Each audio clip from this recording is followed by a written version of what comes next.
so much light. Daylight. All the time. And on sunny days, it almost felt like you were sitting outside. It was that bright. That surprised you, Grace? It was a factory. I thought it would be dark and dirty. Then why go to work there? I was 15. It was time I paid my own way. Pay your own way? What about school? Oh, I didn't miss it so much. The girls were all so nice and the work wasn't hard. It wasn't like factory work, really. It was more like art, painting those dials. We were artists. I'm not really the one you should be talking to. Von Sashaki, he's the one you should talk to. Arthur, you know he won't talk to us. It was his process. Tell me about that process, Arthur. You used a powder? We used a powder. The girls mixed it with an adhesive to make the paint. And that business with the brushes, I didn't invent that. They were doing that when I started there. But you knew about it. We all knew about it. We just didn't realize what it meant yet. Irene? In here. Irene, what are you doing? Shut the door. Amalia's working inspection today. Is that bad? Not for us. She's gonna be in here all day by herself in the dark paint dials. Poor thing. Poor thing. So we're gonna give her a little surprise. Boo, like the Cheshire Cat! Won't that make her mad? Let her get mad. That's half the fun. I don't want to make her mad. Oh, Grace, you have to be that way about everything. What? Wait. Put some on your teeth. If it ain't like Amalia, don't deserve it. I mean, she paints more dials than any girl on the floor and can't be bothered to talk to nobody either. You say Amalia, what's new, and she just looks at you funny. I don't think she can speak much English. Wouldn't kill her to smile, would it? She's coming! Get the lights!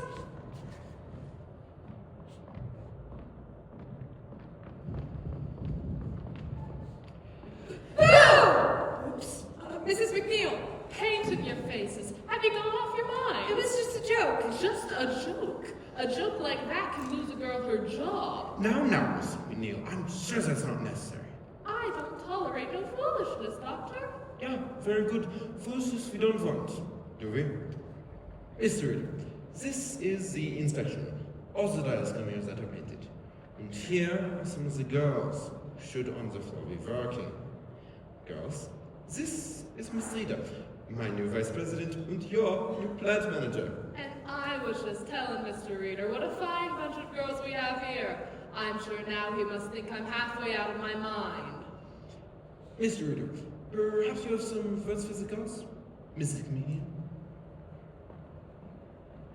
Well, girls, this paint you've been playing with, it's very expensive.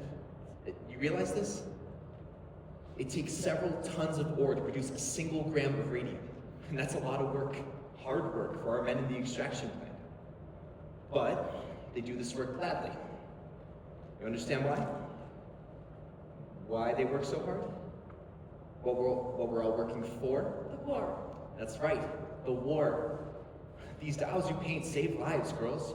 Our boys in the field depend on them to read them in the dark, no mistaking what they see. Otherwise, some of those boys won't be coming home.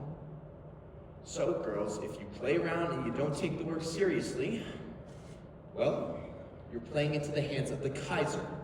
And we don't want that, do we? No, sir. So, let's get back to work now and leave the tomfoolery at home.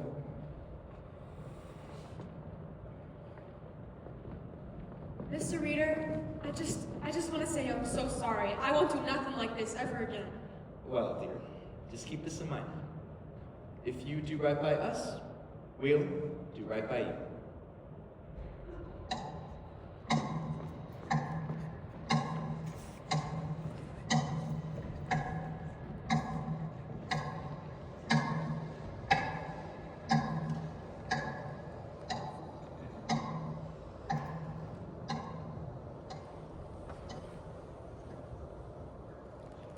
May 17th, 1921. This is Nancy Jane Harlan for the New York Graphic. The New York Graphic's only girl reporter. Jack Youngwood here for the New York Ledger, your first source for news.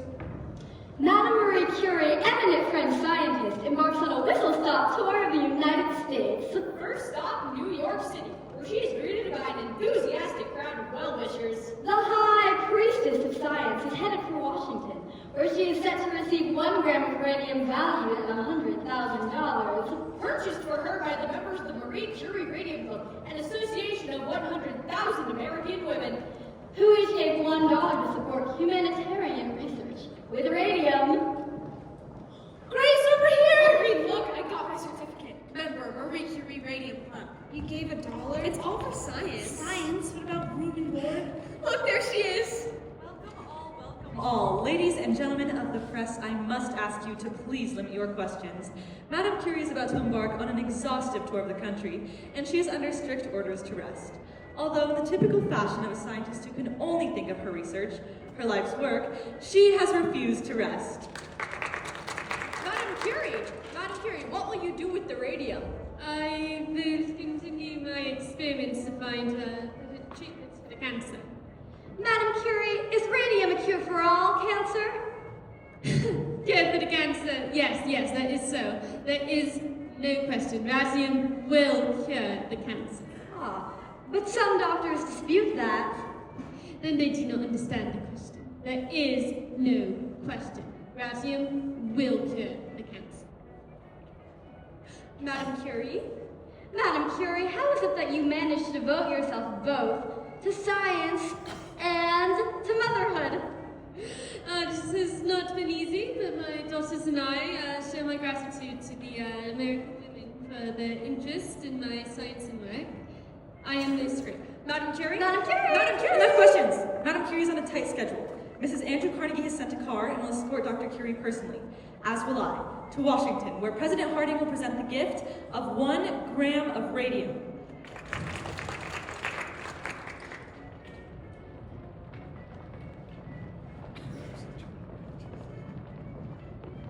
You see that, Charlie?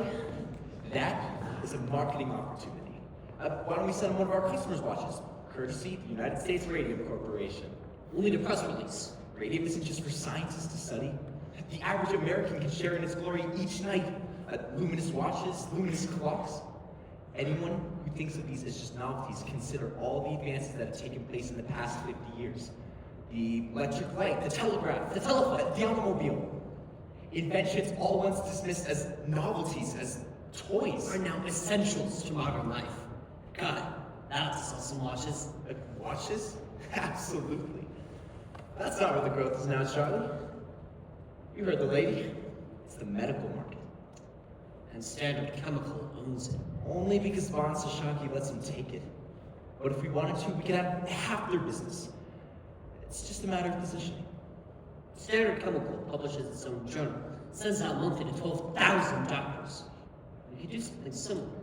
Something scholarly that the doctors would respect. A bibliography stating every article ever published on radium. But with capsule reports to save the doctor's time. They'd get the information, find it fast, and have us to thank. We'll send it to every doctor in the U.S. Radium Society. Every doctor in the American Medical Association. That's the spirit, Charlie! Advertising, it's the wave of the future. It's not just the product, it's the way you promote it.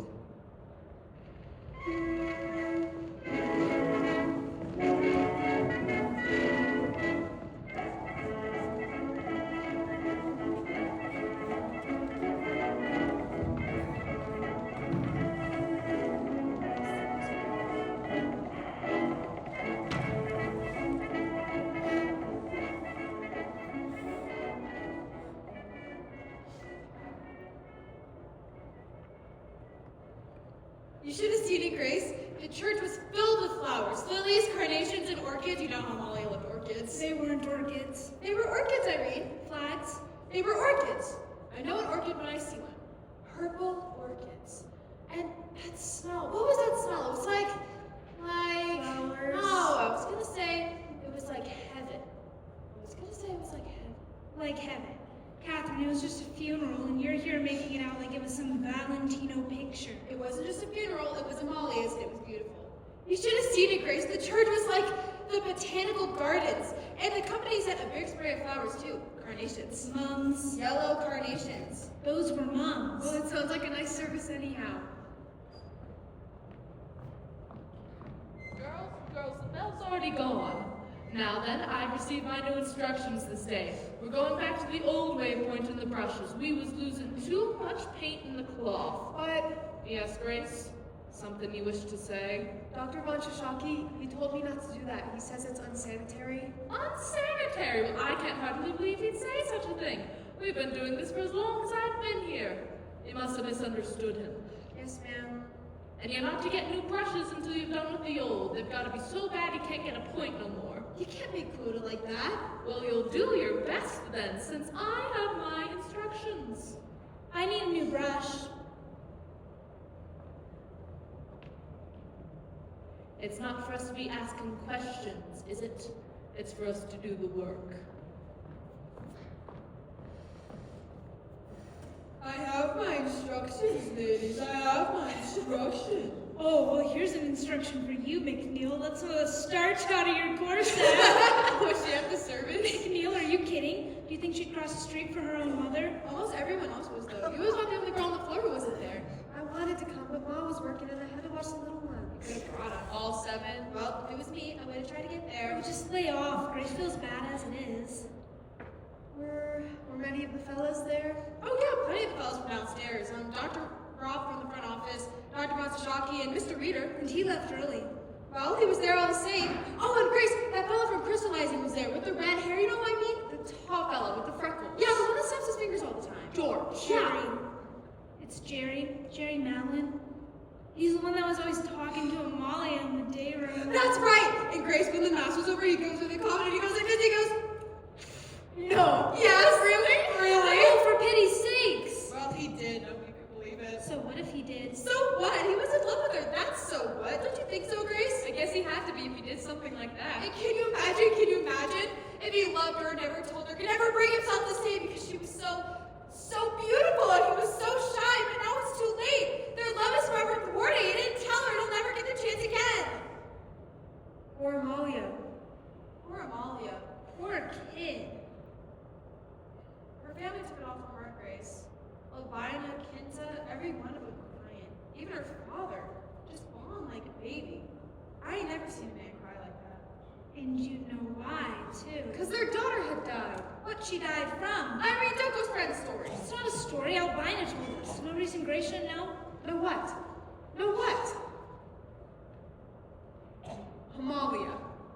Ain't it awful? Her father's fit to be tied and 6 girls at home, and ain't none of them gonna get a dance again. All because Amalia up and died from syphilis. I can't help it if it's what she died from. You don't know that for sure. It's on the death certificate. Anemia and complications from syphilis. But Amalia was ever so nice. Yeah, she got around more than we knew. Maybe it's a mistake. Maybe the doctors got it wrong. Come on. They could have got it wrong. Doctors are wrong sometimes. It's true. Doctors wrong about on Ivy. What's Mama got to do with this? Irene, don't you remember? Up to the day she died, doctor said she'd be fine. Said, drink a cup of tea, get a good night's rest. And then 2 days later, we was taking her to Rosedale Cemetery.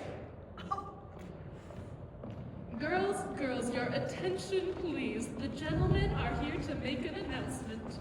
Thank you, Miss McNeil. Girls, we're here to put a few rumors to rest. Und explain some changes, yeah? Yes. As some of you may have heard by now, Dr. Von Sashaki is stepping down, and he wanted to take this opportunity To make this goodbye. Und Miss Rita has kindly consented. Some of you I've known since you were little girls coming here during the war, working so hard, day after day at the bench. 200, 300, some of you 500 dials a day. So excited to be part of our work here. When this company I start, in my own kitchen mixing up the paint, I knew I found something truly miraculous to make life better, easier. And now, what do I hear? More and more uses for the radium. It's not ever dreamed possible. Thank you, Doctor. Yes, thank you, Doctor. Now, girls, the doctor is a very busy man and must be on his way. So, let's wish him the best of luck in his new business ventures.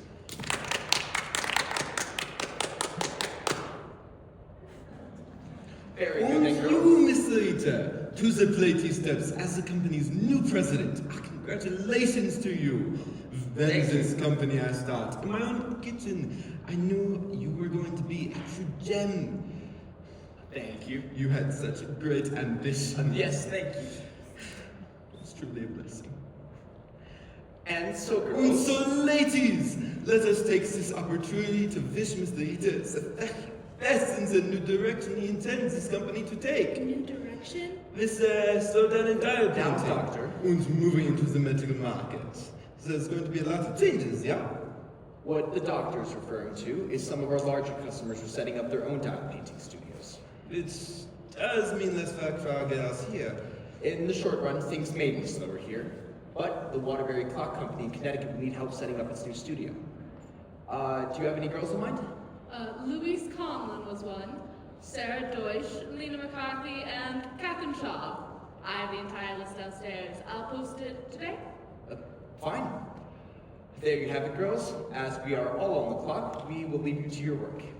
Thank you, ladies. My best wishes to you all. And that's back to work with you girls. You gonna do it, Catherine? You gonna take that job? Oh, why'd you go to Connecticut? I don't know, it's awful far. Tom would have a fit. Oh, come on, it'd be fun. Don't you think so, Irene? Irene? Irene, honey, you alright? Yeah, I'm fine. Why wouldn't I be? Well, it's waiting.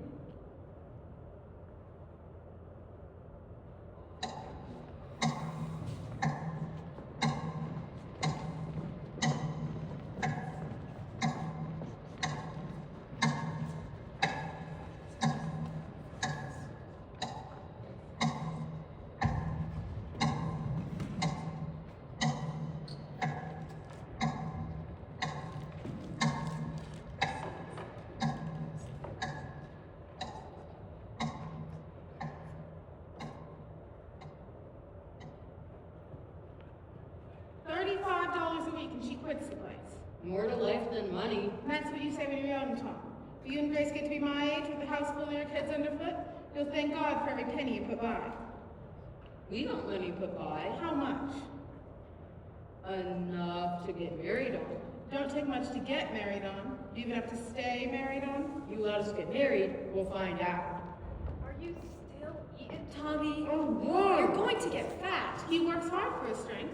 Don't start, Mom. I didn't say nothing. It's your father who hit the roof over it. He did not hit the roof. You should have seen the man's face, Tom, when he found out Grace wasn't working no more. Most girls would pay their eye teeth for a job like that. Good money, easy work, nice-looking fellas around the plant. You didn't tell me about them, Grace. Wasn't many of them hardly seemed worth the mention. And she gives it all away, for reasons unknown. I'm sick of it up there, she says. Are you sick of the paycheck, I says? Who needs a paycheck, she says. I got me a boyfriend to take me out on Saturdays. She said that. You know I didn't. And for your information, I got a job. I started the bank on Monday.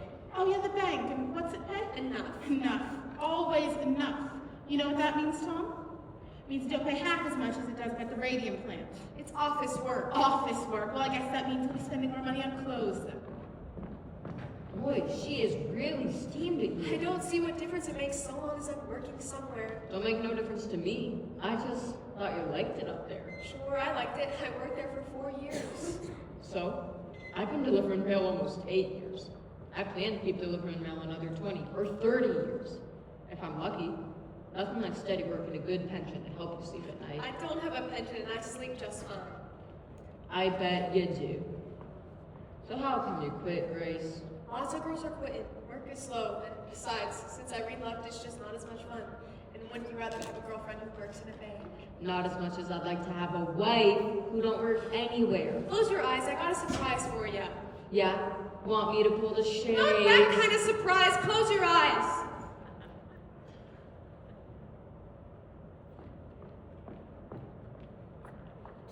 Now look.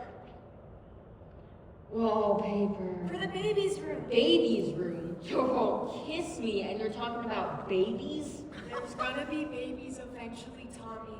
Well, sure. But you know, Grace, most girls, they get married before they decorate the nursery. Plan ahead for once, pick one. That Really? one. The other one. Which do you like though? They're both nice. This one is pretty, don't you think? That one. But I want you to like it too. If you like it, I'll like it. Wallpaper is wallpaper. No, it isn't. You gotta pick something you can stand to look at for 20 years. Same way you pick women. Keep it up, Squirty Pants. You won't never get that kiss. Okay. This one. This one. Hands down.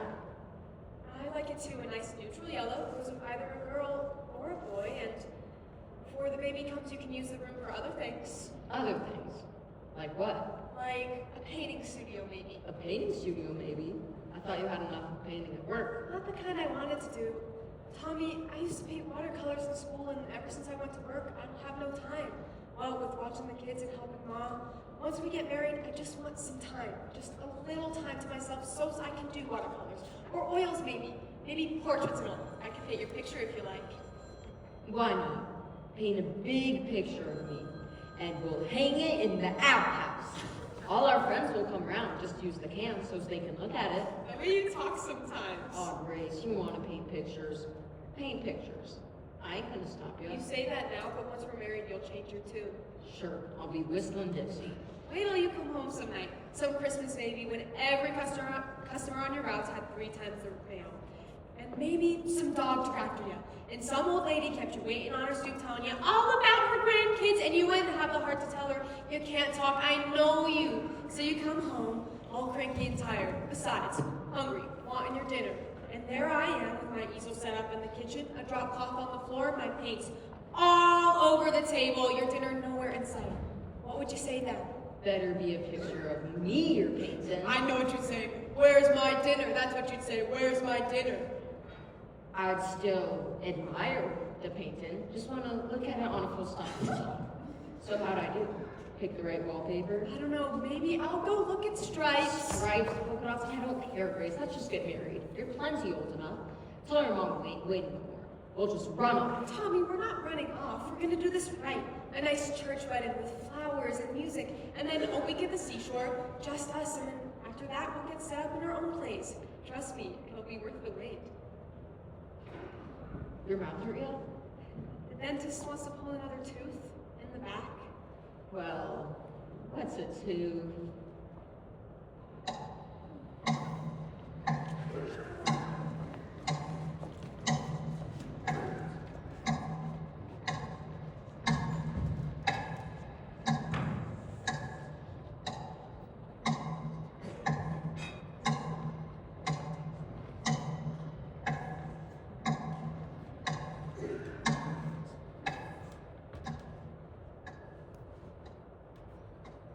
Hazel Cruiser. Any connection to the others?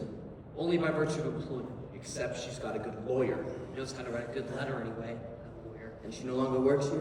Left 6 months ago. This makes 4 now. 3. 4. If you include the Maja girl.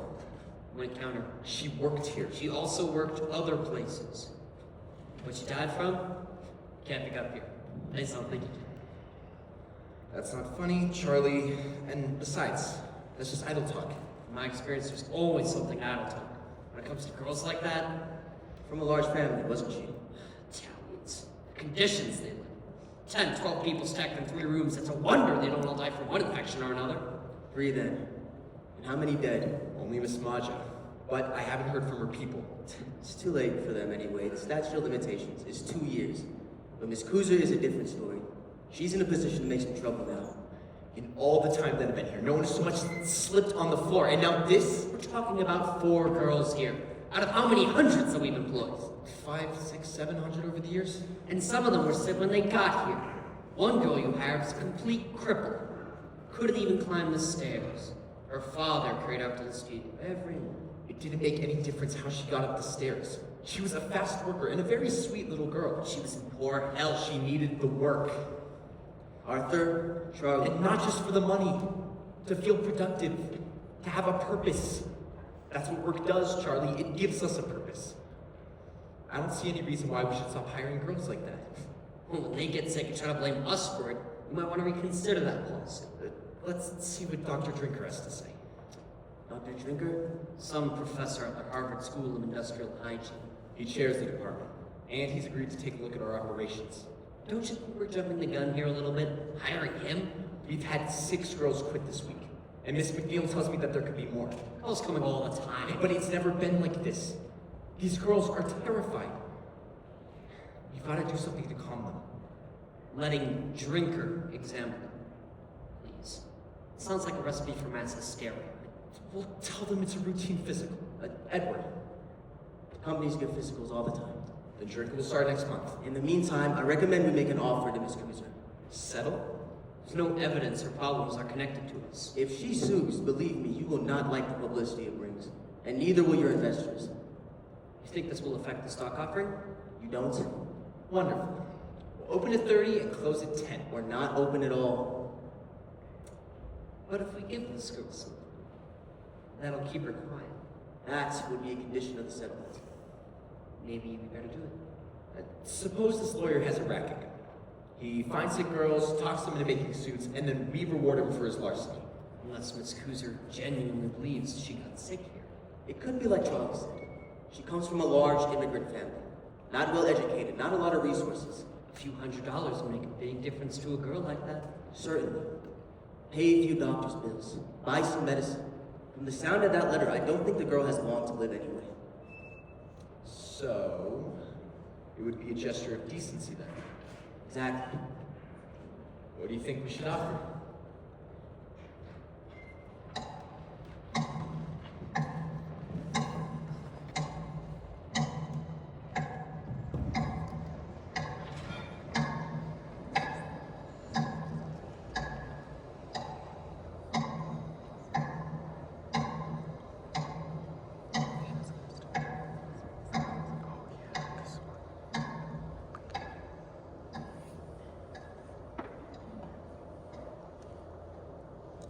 March 24th, 1924, Jack Youngwood here for the New York Ledger, your first source for news. And Nancy Jane Harlan here for the New York Graphic. The New York Graphic's only girl reporter. Could radiant water pose a cure for crippling arthritis? Scientific studies suggest a connection. Dateline, Orange, New Jersey. Radiant water offers miracle cure for crippling arthritis. Some patients reported a significant abatement in their symptoms. Well, take Mrs. Jeremy Michaels from the Bronx, who claims that radiant water transformed her life. My pain got so bad I could hardly bend over. While others reported only mild relief. This poor, brave woman couldn't even bend over and kiss her little ones at night. And I got 3. Let me tell you, they are a handful. Dr. Harrison Martland, chief medical examiner for Essex County, commented on this study. Preliminary, at best. Your recommendations, Dr. Martland? I advise further study. Further study. But then, Mrs. Michaels tried Radathor. They said it would help my rheumatism, so I drank a bottle a day for a month. It wasn't cheap, but I was desperate. The test sample is questionably small. See, first I felt like I'd been hit by a bolt of lightning. It was that powerful. Now I drink a bottle a week just to maintain my health. I hang laundry and scrub the kitchen floor same way I always done.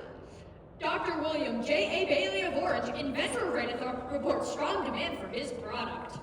Dr. William Bailey of Orange announces sales of Radathor exceed 100,000 cases worldwide. Radioactivity is one of the most remarkable agents in medical science. I drink Radiathor myself, and I can vouch for its power. A bottle a day? At $1 a bottle? Worth every penny? Yes, indeed. I myself was the picture of lethargy before I discovered the amazing, vitalizing qualities of radium water. Now look at me.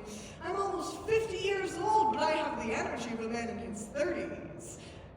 Well, I'll say you rather look like a man in your 30s. A testament to the tonic's potency? Or to the seller's creativity? Radiathor, it is perpetual sunshine. And a perpetual moneymaker for its inventor. Is there no end to what science can do?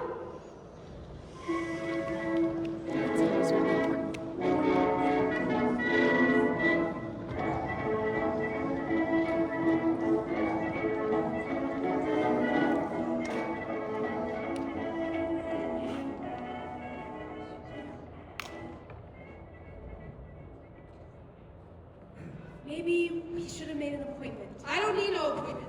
Catherine, it's a busy place. If you don't have an appointment, maybe you should make one. I shouldn't need no appointment for this. I'm sorry, I don't find nothing under Schwab. No, it's under Rudolph. Rudolph? Irene Rudolph, the girl I'm asking about. Did she file the complaint? No, her dentist did. The dentist did? Her dentist talked her now. He said that she might have a bossy job, and he was going to complain to the health board about it, but when I asked him, he said he hadn't heard nothing. It's been more than 6 months now. Bossy job, you say? Yes! Catherine, it could have been like your doctor said, a blood infection. Yeah, but how did she get it? That's the thing. What is it from? From dirt. You get infections from dirt. Her face so swollen up like a pumpkin, her jaw so broad that she couldn't eat nothing. You think that you get something like that from a little dirt? No, you get it from phosphorus. They're telling everybody it's radium in the paint, but it's really phosphorus making it glow. Honestly, Catherine, you can't really believe that. You saw her, Grace. Catherine, if it was like you say, they'd have never let you work up there in the first place. Sure, they'd have shut the place down. Shut it down? Who's gonna shut it down? I don't know the county. Honestly, Grace, you are such a nitty. Hey! How are they gonna shut it down if they don't know about it? Ever think of that? Now come on! It's all right, Tommy. She got no right talking to you like that. She's just upset. Upset? Oh, she's going around the bend. She probably thinks they're dumping arsenic in the drinking water. Next, it'll be they're kidnapping babies and using them to stoke the furnace. Yeah, go ahead and laugh.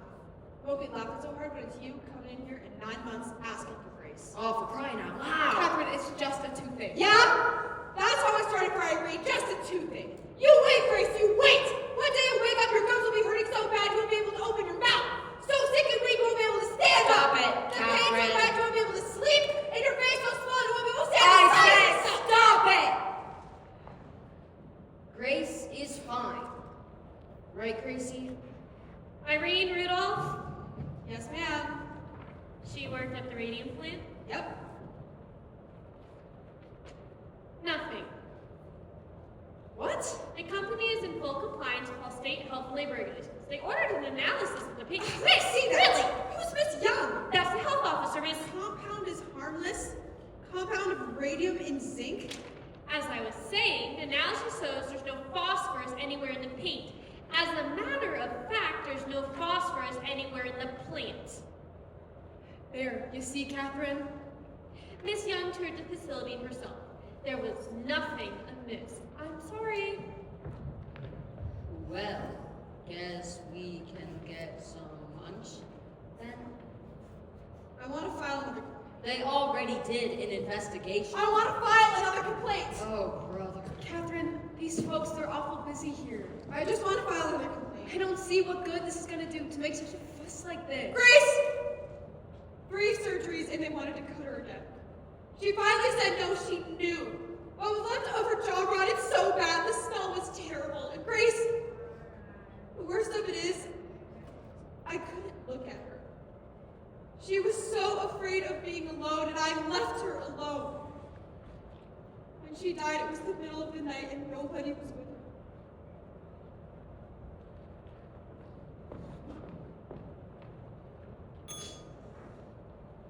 Excuse me, could we have another form? My friend would like to file another complaint. Is the girl still sick? No. She died. Wait right here.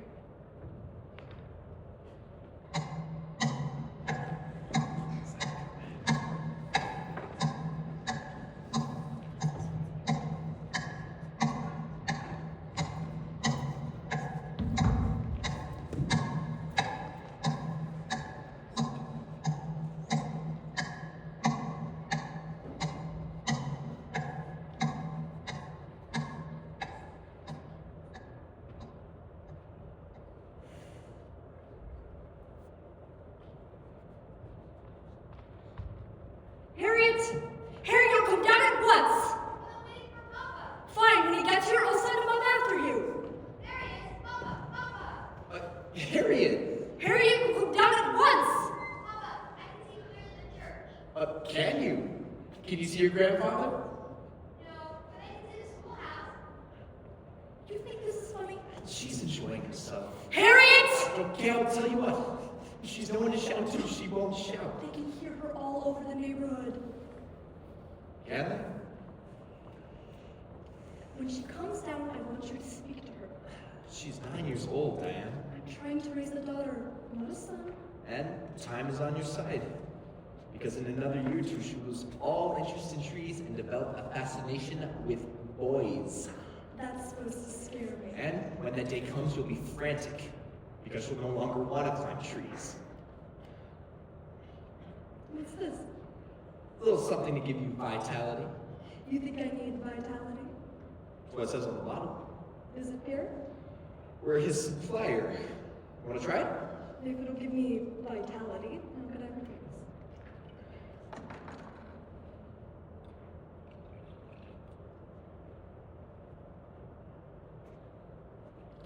father came by to see me today. Another hard luck case. 4 children at home, all under the age of 6. Let me guess. Wife in the hospital with cancer. Yes? And the husband's been laid off from, let's see, the brickyard. Yes? Through no fault of his own. How did you know? Dad came to see me yesterday. It's never enough with him. I mean, just to have ordinary ambitions. You gotta have a goal in life. And you do? No. I have a business plan. You can't tell me you wouldn't help this man if you could. If I could. But I can't give him a job that doesn't exist. What about Dan Lehman? Dan? Maybe he could use some help. In the laboratory? Dan needs trained technicians, not a bricklayer.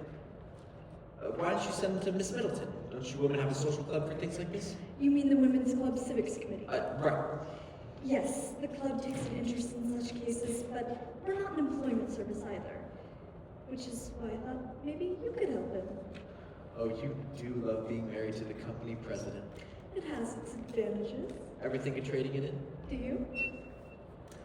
I got my shoes shined this morning, and while I was watching the boy work, I thought to myself, this is quite the enterprise. The work walks in, the work walks out. No health inspectors, no stock price, no warehouse. And you traded all in for your own shoe shine instead. Fewer headaches that way. So you're in one of those moods again. What is it this time? It can't be the market. It went up today. Now you're reading the financial pages. I have to entertain myself somehow. So what happened today? You're being very strange. Am I? You can tell me, you know. Nothing to tell, really. This is going to be our best year ever. So it's the prospect of success that you find so disheartening. I'll get my checkbook. What for? Your bricklayer? Artie, he needs a job, not charity. What is it your father always says? A working man needs to work. It wears on his soul not to work. Well, if it's a matter of his soul, that's different. Fine, I'll have him speak to Dan. Artie. But I make no promises, Diane. No promises. To your health.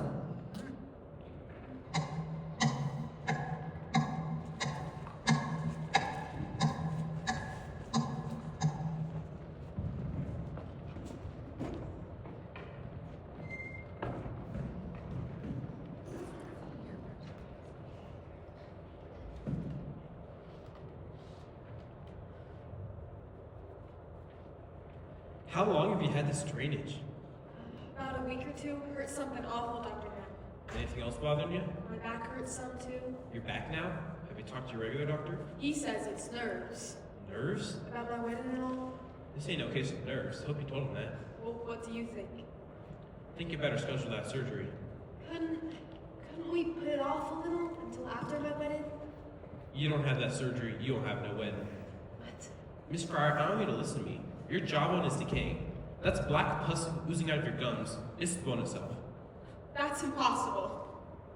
To Mr. Arthur Reeder, U.S. Radium Corporation, from Cecil Drinker, Harvard University, enclosed is our report. Finally. We believe that the trouble in your plant is due to the radium. Radium? It can't be as bad as all that. This can't be. Put off the surgery and you will develop a septic condition. It could be fatal. Blood changes in your employees can be explained on no other grounds. Everything I've got, I saved for my wedding. Photographic films carried by employees show heavy fogging. Well, I got a suggestion for you. And we suspect high levels of gamma radiation throughout the plant. Go to the plant and explain your situation. Go to the company. We realize no proof can be offered at present. Once they see what kind of shape you're in, this is impossible. They gotta feel obligated to help you out. But in view of the material found in the literature, it's a mistake. I don't see how they could refuse. And the facts disclosed by our investigation, we recommend immediate and drastic remedial action. Look, if you want, I'll write to them for you. They can work through me. Just pay my bills directly. You think they'd do that? Charlie! They got a moral obligation, don't you think? I guess so. Here, I'll do it right now. Let me get some paper. He's wrong. That's all. He's wrong. Charlie. He has to be wrong. He must have overlooked something. If we're suffering from a new ailment caused by radium, it should occur generally throughout the plant. One would expect. There are several hundred milligrams of radium at all times in the big vats. Several hundred in ore, several hundred in crystallizing. The entire backyard is filled with tailings. Radium is present in good amounts throughout the property. If it's the radium, then the incidence of illness should be highest in the laboratory. And no one there is sick. Then perhaps it's some combination between the radium and the zinc. Or something peculiar to the plant alone. Some bacteria, perhaps, in the brushes. It can't be the radium. There are several dozen application plants across the country, and none has ever reported anything like this. The Department of Labor wants to see them. Yes, I'm aware. What are we going to do? It scares us to pieces. How do we answer them? They want to see the report? We'll send them this. One page. The most important page. Shrinker will never stand for this. Shrinker works for us. This is a proprietary report. What we do with it is our business. Department of Labor, We Arthur. just need time, Charlie. Just a little time. They can shut us down for this. Scientists and government men. None of them have any idea what it's like to run a business.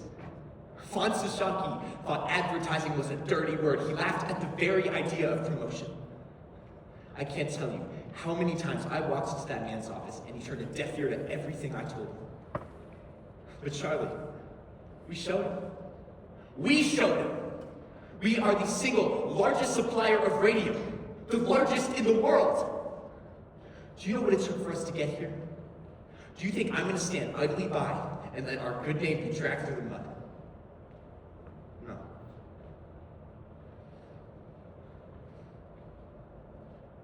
Trust me, Charlie.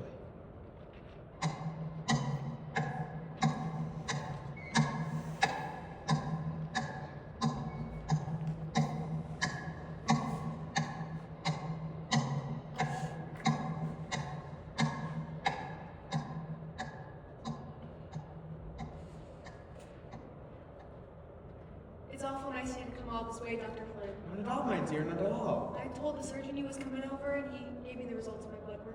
Excellent. And so, I must say, Miss Fry, your blood looks better than mine. it does. That's what happens to an old man who smokes them. Tell me, what else is troubling you? My back and my feet hurt some. I've had to wear a brace for a while. So I see, and this started before or after you left the company. After, Dr. Flynn says it has something to do with the radium plant. I know a girl who died from it, Irene Rudolph. Oh yes, terrible thing, Vincent's angina. What's that? It's an ulcerated condition of the mouth, my dear. From the radium. Oh, no. An unfortunate and rare result of poor dental care, so let this be a lesson to you to always brush your teeth. There was something in the paper about it. About another girl I worked with for a while. She's in a hospital in New York and the doctors don't know what to do. They've never seen anything like it. Miss Fryer, don't tell me you pay any attention to the papers. Those stories are not scientific. But reporters are not scientific. They do not follow scientific methods. They write to sell, not to educate. The scientist is not concerned with what sells.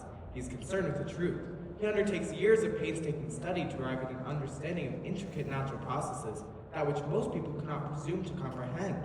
You would do well to listen to science and ignore the nonsense that's printed in the papers, because I can tell you right now, radium has nothing to do with what's ailing you. It doesn't? Not in the least. Then what's ailing me? Poor diet, Miss Fryer, poor diet. But Dr. Neff thinks Dr. Neff is a dentist, not a physician. What you have is a vitamin deficiency. You must eat more fresh fruit. Hard to do in the winter. And raw meat as well, that will help the anemia. Raw calf's liver in particular.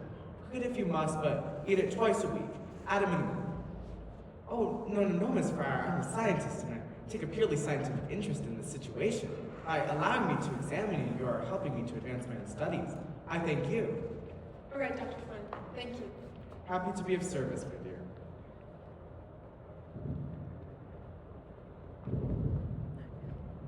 Dr. Frederick Flynn, PhD, Physiology, Columbia University. PhD? That's not a real doctor. My findings, Mr. Reader? He's seen half a dozen girls work at the plant. Where did I hear he's working for the company? And I let that fella examine me. Didn't examine her per se. It was not a medical examination per se.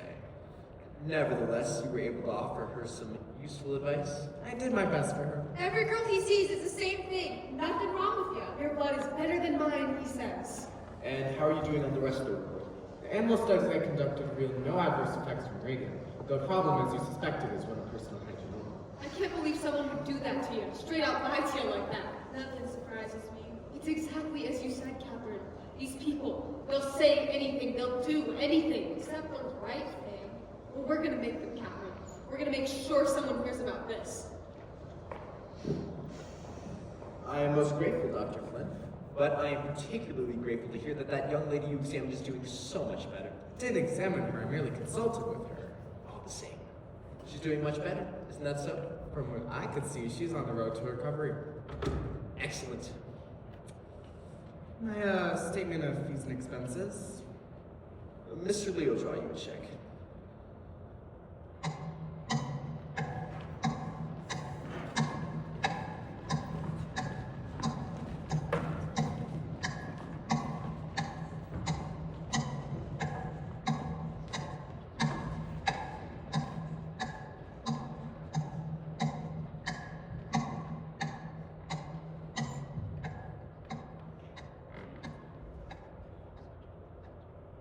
And with that, ladies and gentlemen, I leave you with this one thought.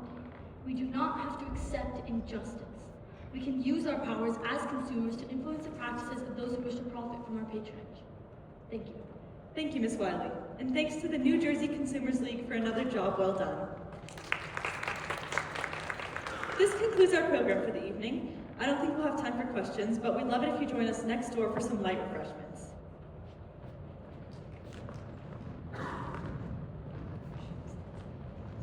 You want anything? My throat's a little dry.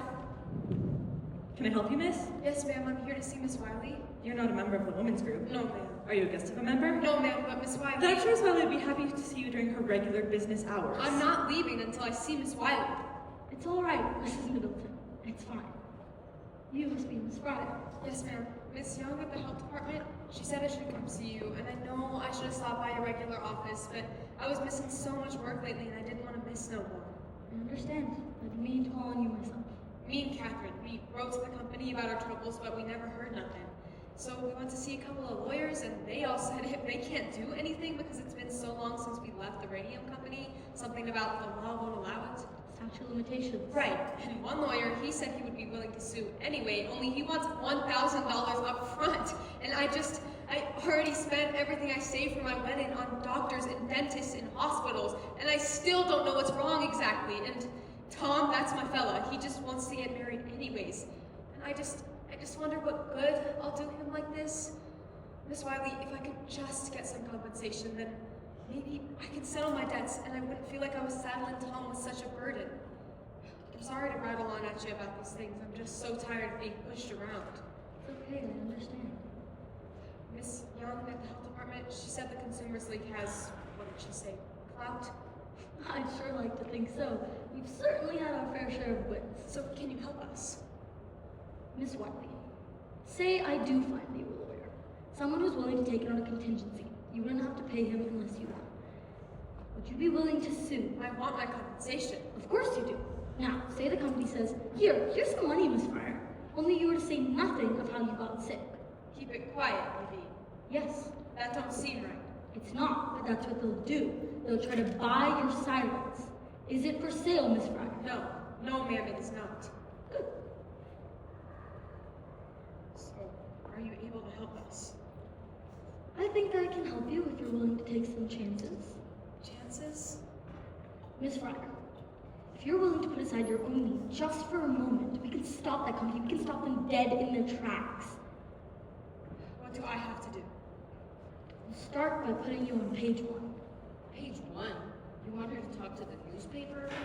Not just one newspaper, many, many newspapers. Is that really necessary? All we want is for Grace to get her compensation. Tommy, let her finish. I understand your concern, but this company has already shown it's willing to go to extreme lengths to protect itself. No, I'm afraid the only way we'll get to them is to hit them where it matters the most. Their public image. When every newspaper in America tells your story, how you were sorely treated, how the company was completely indifferent to your suffering. Trust me, Miss Fryer, Arthur Reader will come to the table hat in hand. All right. I know it's a little terrifying. It's all right. I'm more angry than I am scared. Good. Hold on to that anger. You're going to need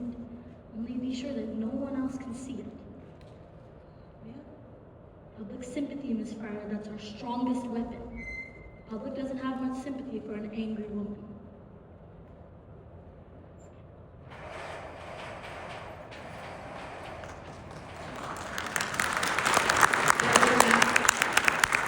There will now be a 10-minute intermission. Thank you.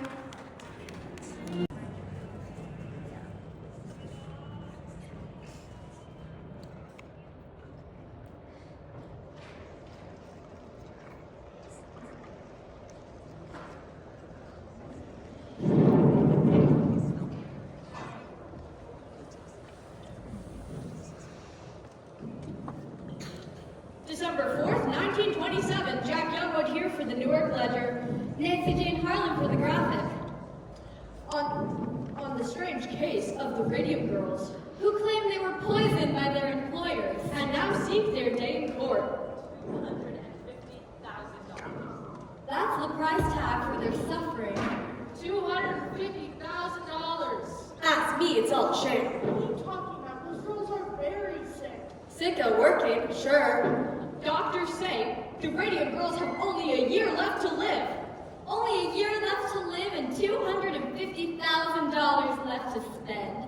How would you spend that kind of money? What would you do to ease your last suffering days on Earth? What would you do with $250,000?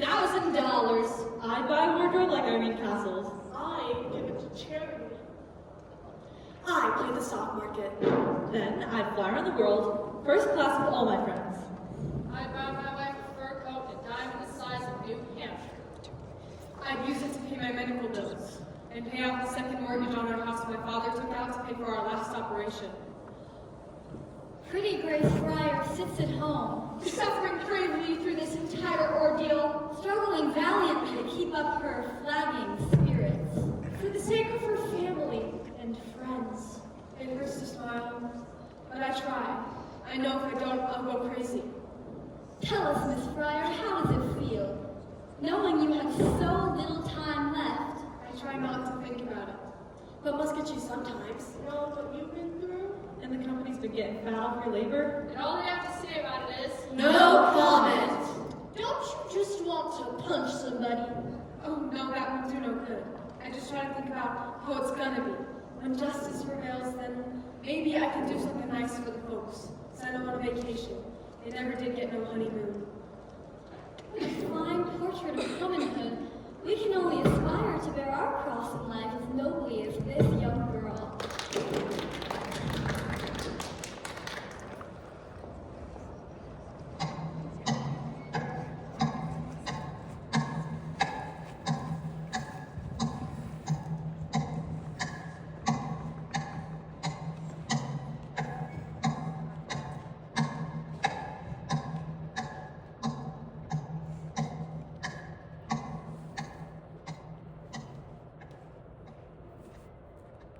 Mr. Bear, I must object to these histrionics. I had nothing to do with that, Mr. Markley. I've been in this game a long time, Mr. Bear. When I see a story like this, move over the wires, I'm not so naive as to believe a plaintiff's attorney had nothing to do with it. What's your proposal, Mr. Markley? $1,500 for each girl. $1,500? That's not even a year's wages. We think it's very generous considering your case won't survive the statute of limitations. This is a case in equity, sir. The Chancery Court will come to a different conclusion. The Chancery Courts can't rewrite the law, and the law is clear. 2 years from the date of injury, your clients are out of time. 2 years from the date the cause of injury is discovered. Wow, Mr. Barry, very creative, very clever. I must admire your imagination. But you have got a long way to go before you convince the judge. And in the meantime, Mr. Markley, the press will continue to take great interest in the story and the company's complete indifference to its workers. And no doubt that'll prove to be good press for the Consumers League as well. And you accuse us of exploiting these girls. I'm not the one hiding behind the statute of limitations. I do, Miss Wiley. You know very well the law never anticipated a situation like this. Those girls were dying years before anyone knew the cause. Before anyone knew. Does that include the U.S. Radium Corporation, Miss Wiley? When, or I should say if, this case goes to trial, I only hope that is your opening argument, Mr. Barry, because you have an 8-hour defense. I will see you at the hearing. The arrogance of that man. Tell me again the purpose of these articles, Miss Wiley. Public sympathy, Mr. Barry. That's the engine of reform. You are antagonizing the company. And the strategy is working. And what about the girls? How does it help them to read in a dozen different articles that they have so little time left to live? Mr. Barry, surely you see the U.S. Radium Corporation cares nothing of the girls it has poisoned. The average housewife in Orange cares very deeply, and so do millions of women across the country. These women shop, they buy watches. Mark Lee can be as smug as he likes, but the Consumers League campaign will lead to only one outcome, and he knows it. That's why he was here today. I only hope you're right, Miss Wiley. Public sympathy, Mr. Barry. Wait and see.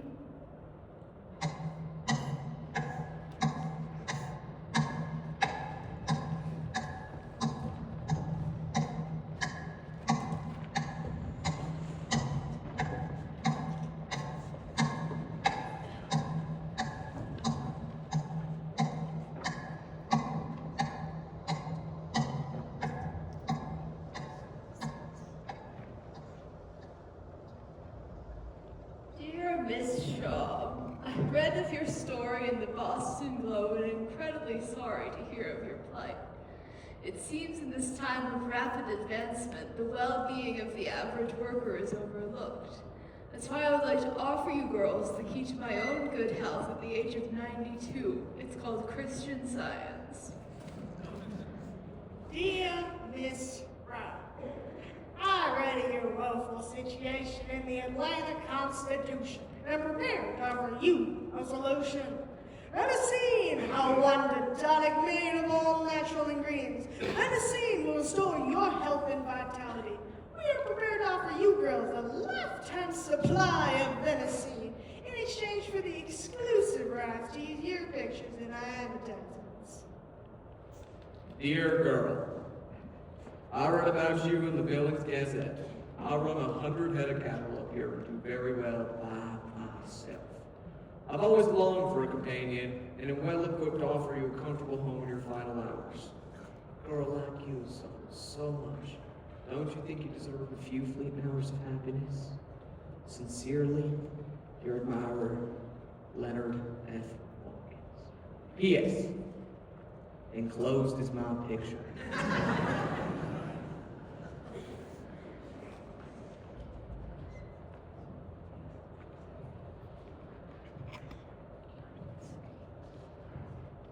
Look at this, Catherine. This one actually sent a picture. You alright? Bleeding again. Should I go get the nurse? It did this before. It'll stop. Maybe we should go. No, don't go. Don't you need to sleep? Who can sleep? I never sleep. You'll sleep tomorrow. Yeah. Might not wake up. Of course you'll wake up. Not if it don't go well. Sometimes it don't go good. My mother's cousin, she went to the hospital for her appendix and she didn't come home again. Well, you just can't think that way, that's all. Look, Miss Wiley said these people would root for us and she sure was right. Look, here's one from California. What if we don't win? Of course we'll win. But what if we don't? My father will lose his house, we'll be on the street, and you'll be on the street too, and you and Tom won't ever be able to get married. How can you stand it, Grace? Catherine, please. How can Tom stand it? Don't you ever wonder, Grace? I don't ever hear him complain. Catherine, all the judge has got to do is take one look at us and it'll be over in a day. Think so? Sure, when they see the kind of state we're in, we'd be awful hard to ignore. That'll be something then, won't it? You see their face when we get on the stand. Now, you want to read some more letters? I didn't have no vanilla, so I got some chocolate. Took you long enough. Don't get on me. I had 6 people stop me on the way over here. All of them reporters, and all of them asking after you. Waiting for me to die. No one is waiting for you to die. It's true. One of them called my mother asking if I had died. When she said no, he sounded disappointed. Oh, just try to eat a little bit of this. It'll make you feel better. Evening, ladies. How about some pictures? For the love of Mike, what are you doing? Well, we need some pictures for the graphics exclusive on the girls. Exclusive? What are you talking about? $5,000, that's what. What do you say, Grace? Think you could use $5,000? I don't understand. Perhaps you're familiar with Bernard McFadden. Who, that faith healer? Herbalist, Mr. Kreider, herbalist. Bernard McFadden's patented herbal remedy is just the thing to get you girls back up on your feet. And the graphic will pay for it. All we ask for is the exclusive rights to your story from here on out. See for yourself. You want to pay us to see Bernard McFadden? Let me see. They're serious. The graphic always does business on the up and up. I don't know. Grace, what does your father owe? On the house? I don't know exactly. And that last hospital bill? That was a couple hundred at least. At least. Maybe we should think about this. And all we have to do is talk to the herbalist fella? Well, we'll have to get our money's worth. A regular series of pictures with features covering the course of your illness, your recovery, or otherwise, depending on how it goes. And then you just print whatever you want. Well, maybe we'll add some color. Everybody's adding color these days. Maybe we should talk to Miss Wiley about it. Miss Wiley, what's it to her? You're the one with bills to pay. Would it be right to do something like this without talking to Miss Wiley? Grace, you're a big girl. You can make your own decisions. Of course I can make my own decisions. You'd take it if it came from the company. The company owes us a lot more than that. If you ever see it. Grace, maybe we should do it. It just don't feel right. You're gonna be talking to them reporters anyhow. Why not get something out of it? He's right, you know. You girls could cash in big, believe me. The day we ran the feature on you, bang! Sold out of every copy at every newsstand. Everyone can sympathize with the plight of some poor sick girl facing certain death and no fulfillment of motherhood. I'd like you to leave now. My friend is tired and she needs her rest. Grace, at least think about it. Sure, think it over. I get it. You're worried about what people will say. But you gotta look out for your own interests here. There's no reason you shouldn't get something out of this. Everyone else is out to get what they can. Why should you just sit back and keep your nose clean when everyone else is up to their elbows in it?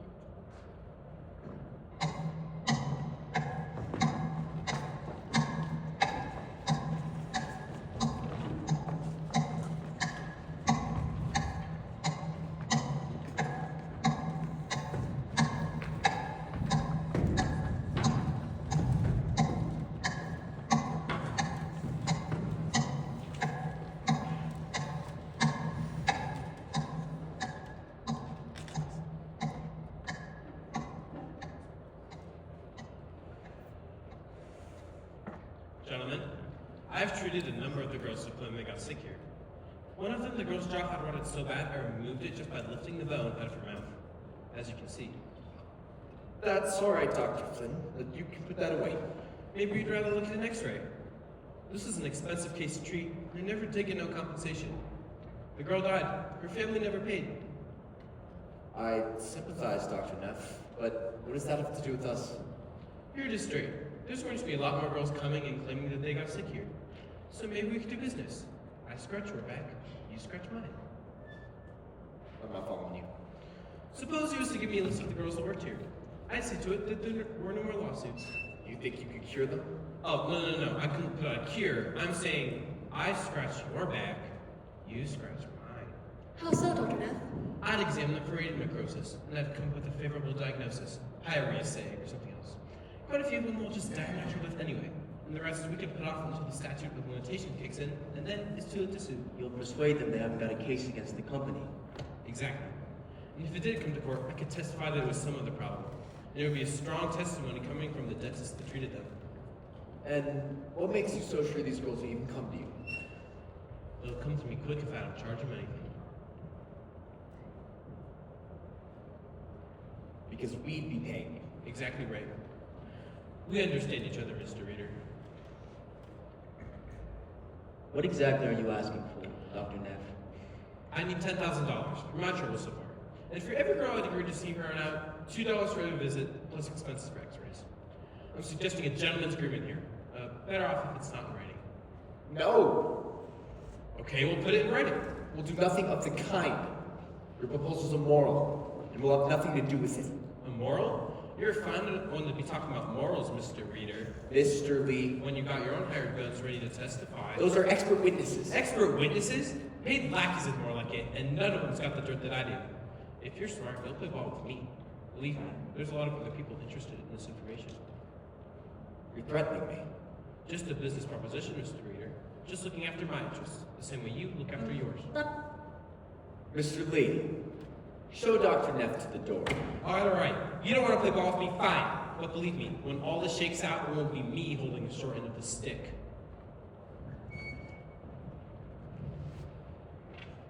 Gentlemen, I want you all to make statements on what happened this morning. We'll send them to the State Dental Society. Then Dr. Neff will see who's playing ball and who isn't. An excellent idea. I don't know. Perhaps we should be so quick to discuss this proposal. What do you mean? We're in a very bad situation here, Mr. Reader. That's true. Mr. Lee says you're having trouble getting girls to work here. Yes, we've lost some contracts already. And it's going to get worse. Those papers are full about stories of those girls. Making them out to be saints. And what defense can we put out? Except to say that we'll try our case in court. In the court of public opinion, we already lost. Perhaps we should reconsider. It certainly wouldn't hurt to have testimony from a dentist who treated those girls. We should retain that. He could be very helpful to us. Retain him as what? An extortionist? As an expert. Like Dr. Flynn. And Dr. Flynn is a highly respected professor at Columbia University. Neff is just a neighborhood dentist. But Dr. Flynn treated some of those girls, didn't he? He didn't treat them. He consulted with them. He dispensed medical advice. It wasn't medical advice. It was an expert's opinion. A scientific opinion. How about this? We retain that, but put him off stand so we keep it for testifying about his woman. That's the most important thing.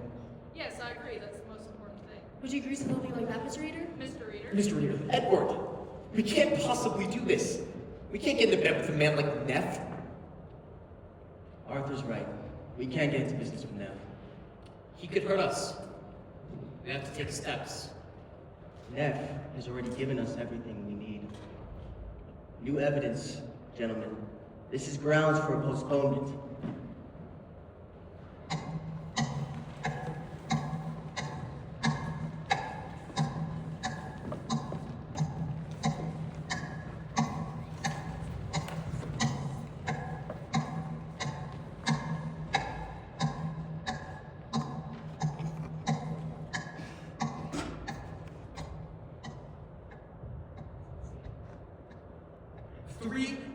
Three months studying X-ray. It's outrageous. And the girls, did you see their faces? Their eyes were like saucers looking at me, terrified.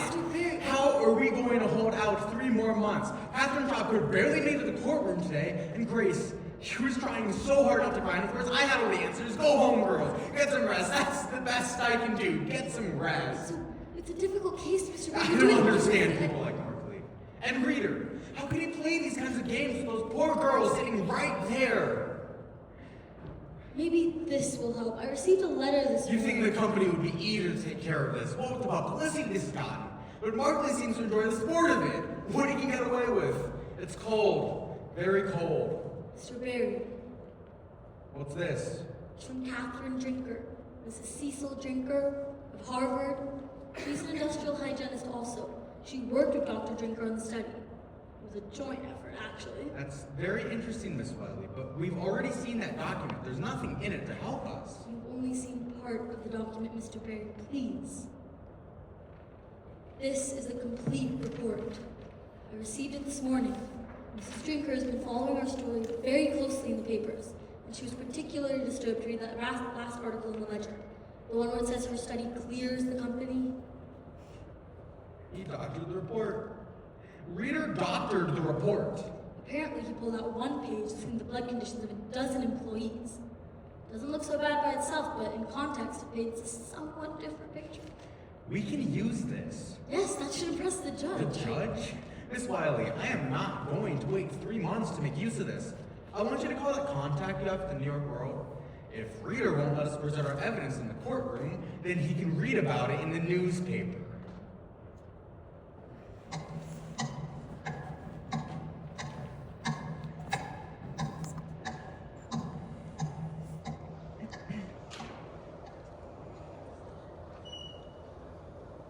January 12th, 1928. Jack Youngwood here for the Newark Ledger. Nancy Jane Harlan for the Graphic. Radium Girls go to court today. Radium Girls knock on doors of justice. Will they be heard? These poor injured girls face pain, disfigurement, ruin, and death. And as the clock ticks by on their precious moments, a hearing begins in Chancery Court, where the U.S. Radium Corporation demands a postponement. While plaintiff's attorney Raymond Berry makes a shocking disclosure, showing that the company lied to the U.S. Department of Labor, showing that it distorted the results of a Harvard study, concealing the ill effects of their products. Read about it in the Ledger. Read about it in the Graphic. We care because you care.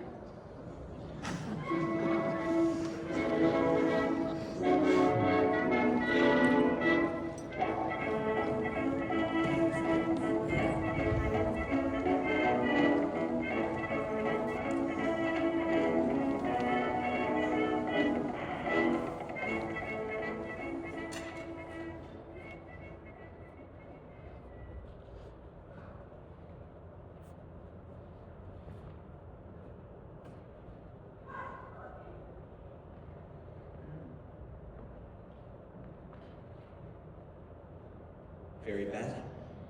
You didn't read it? Make a point not to these days. If only other people would do the same. Mrs. Mitchell from across the street. She walked right past me this morning. I know she saw me. And the women at the green grocer in the market, the way they glanced at each other. And at the club, Mrs. Middleton and the other ladies, the whispers. Why don't you put that away? Read the journal. I saw it At here the the club other today, day. someone actually had the nerve to say to me, "Is it true? Is it true?" She said, "Did your husband poison those women?"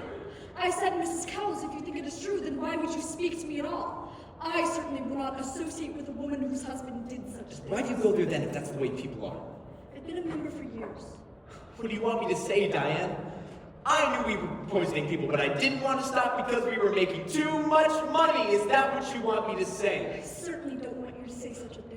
Even if it were true. Especially if it were true. Is it true? Is that what you think? What would you like me to For say? God's sakes, Diane, can't you see what's going on? It's Von Sashaki. He's behind all of this. He's jealous of our success. He's feeding information to the Consumers League so they can railroad us. Why would the Consumers Bunch of radical women, do-gooders. Half of them are Reds, probably. Socialists. That's what they are. Same thing as that club you belong to. What? You women think you can go around and fix the world's problems while your husbands go out and make a living. You're gonna quit that club. Quit the club? And stop talking to that idiot Miss Middleton. She You're doesn't not know making anything. any You sense. don't know anything. You don't know anything. Did you lie to the Department of Labor? What? Did you lie? I didn't lie. I just didn't agree with Drinker's results. Arthur. I have a fiduciary duty to the I company. can't listen to this. Diane, I have documents. I have articles. People with tumors the size of baseballs. Radium therapy, the tumors disappear, Diane. I'm tired. I'm going to bed. We save lives. We make lives better. Mild radium therapy invigorates. You can't think that I'm a liar. You can't think I set out to poison people, can you? Diane. No. Do you think I would ever do anything to hurt you?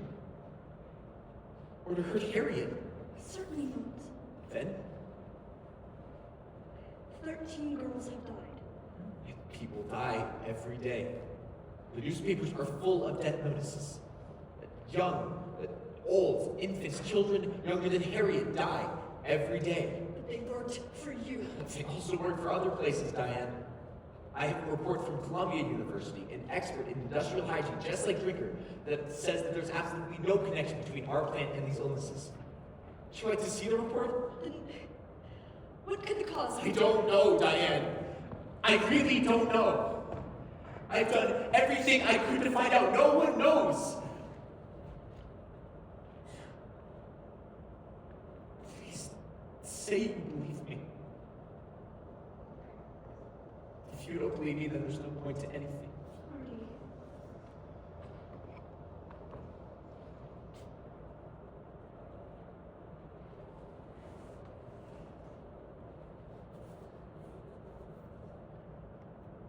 Do you remember the day I told my father I wasn't going into the ministry? What you said to me that day? You can do as much good in a boardroom as you can in a church. You remember? You think I'd forget? I was such a scared kid. And he was an icon. If it weren't for you, I don't think I could have stood up to him. I'm sure you would have, Marty. You know you would have. And ever since then, he's been looking for signs that my soul is lost. You don't believe that, do you? That my soul is lost? You're a good man, Marty. You save lives, Diane. You save lives. And it's all for you. You know that, don't you? Everything I do, it always has been. I know. Please don't let that be another reporter. Don't answer it. Arthur! Is that Mr. Lee? Charlie, for God's sake! I just got off the telephone with someone from the ledger. This could wait until morning? I'm sorry. Good evening. Mr. Lee. It's Dr. Lehman. Dan? He's dead, Arthur. What? He died this morning. Charlie, that's not possible. I just saw him last week. They were just here a month ago for cards. They were just here. Martlin's already done the autopsy. He says it was severe anemia. He's blaming the radium. The ledger is going to run on page 1. I told the reporter we would issue the statement by 8 o'clock. That's when he needs it. So it can run over. When are the services? Sorry? The services. I don't know. We'll send flowers. Diane? Of course. I'll call Louise. Yes, that's right. Call Louise. Poor Louise. We should go see her right away. I wouldn't do that. Why ever not? She's planning to sue. Louise? She's filing a wrongful death action. I've worked up a statement for the paper. Company chemist of 8 years, always in poor health. Recently inclined. But Dan was never sickly. He was always on the golf course or sailing or in his garden. Artie, he kept a beautiful garden. Let's take care of this in the morning, Charlie. Yes, of course. Sorry to bring you the bad news, Miss Reader. Good night. Good night, Mr. Lee.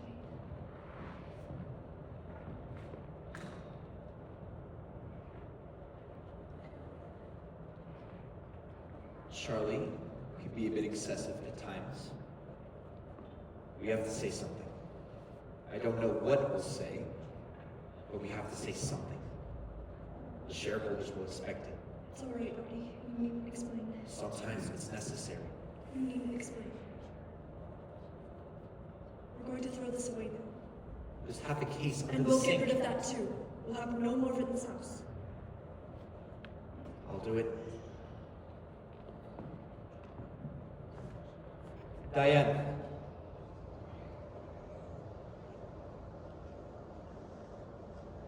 I'm in too far to quit. I really didn't expect you to.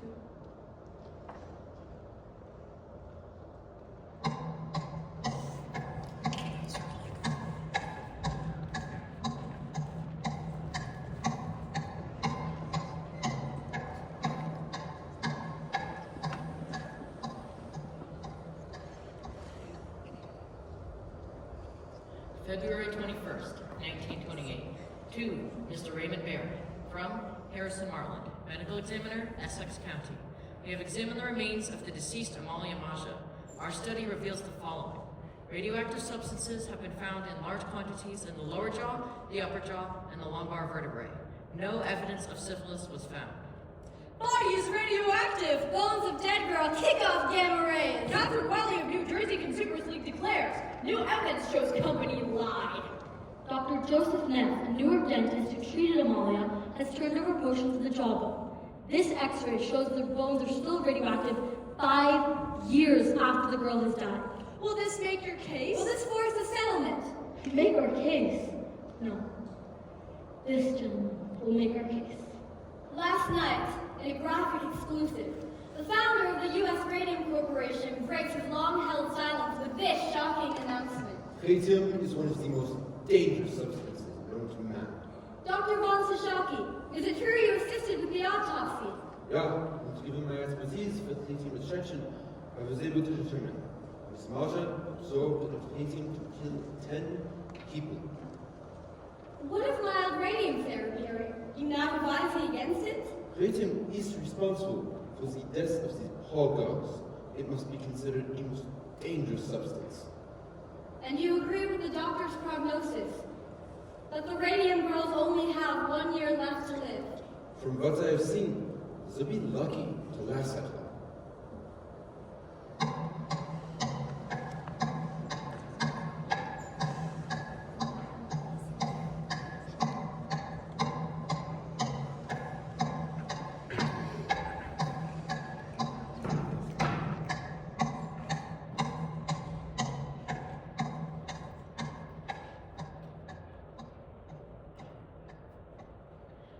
what we should have done. We should have took that reporter up on her offer when we had the chance. That's what we should have done. $5,000? Don't make me laugh.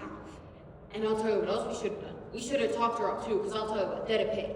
And what else we should have done? Stop telling me what we should have done. Lots of things we should have done. Doesn't do no good to talk about them now. Alright, keep your shirt on.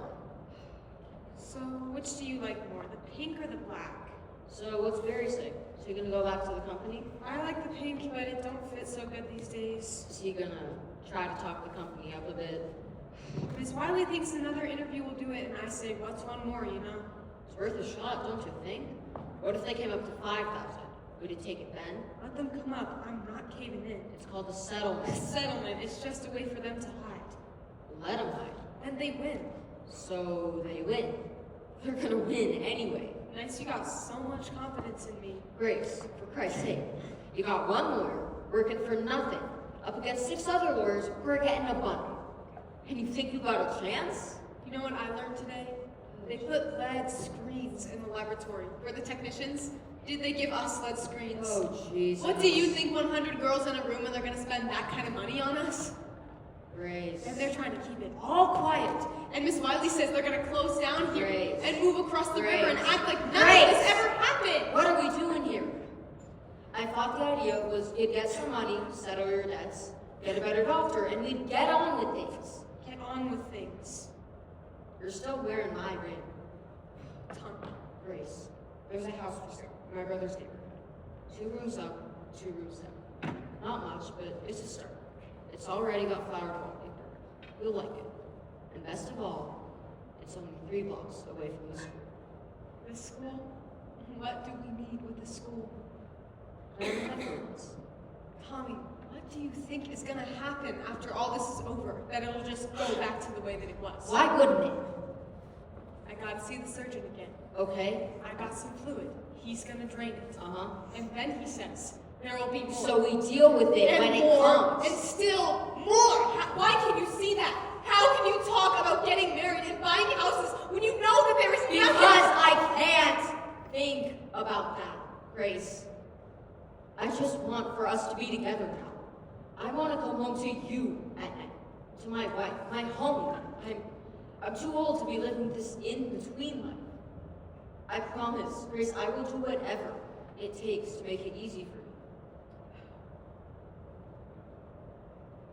Grace. Here. Grace, come on. I should have given it back to you a long time ago.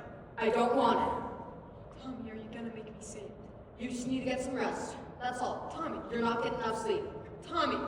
You get some sleep. Tommy, don't you do this to me! Tommy!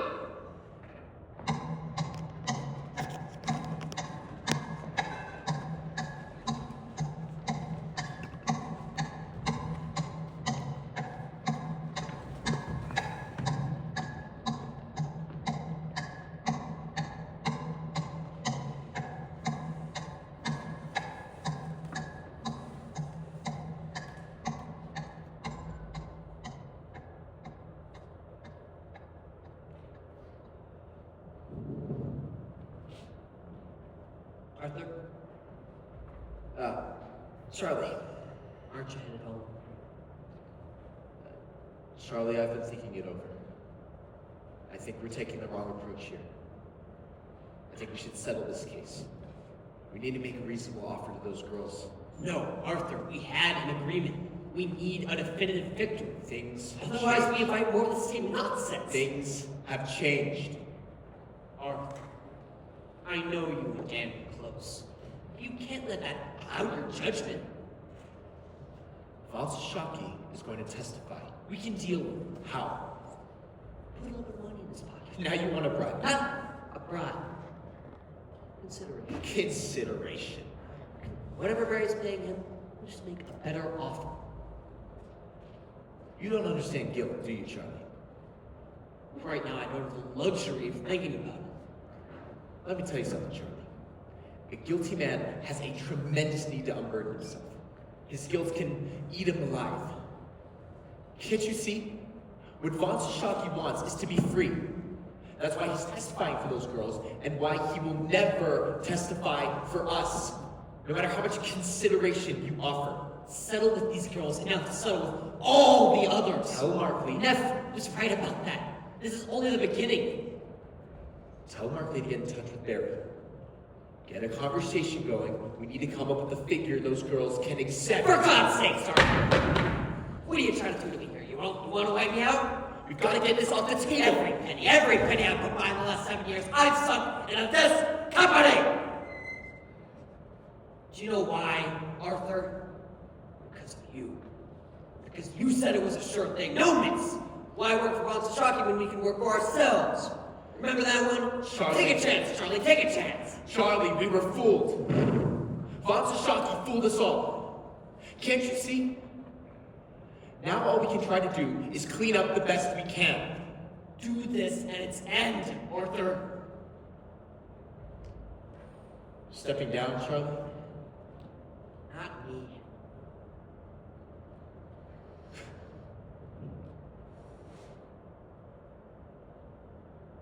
Well, don't you know they are one vote away from getting rid of you? And whose vote is that, Charlie? Arthur. Abby's a little fake. I'm still a shareholder. You don't have enough votes to get me off the board. I'll still be on the board. And still on the hook if this company goes under. Think about that the next time your conscience starts to bother you.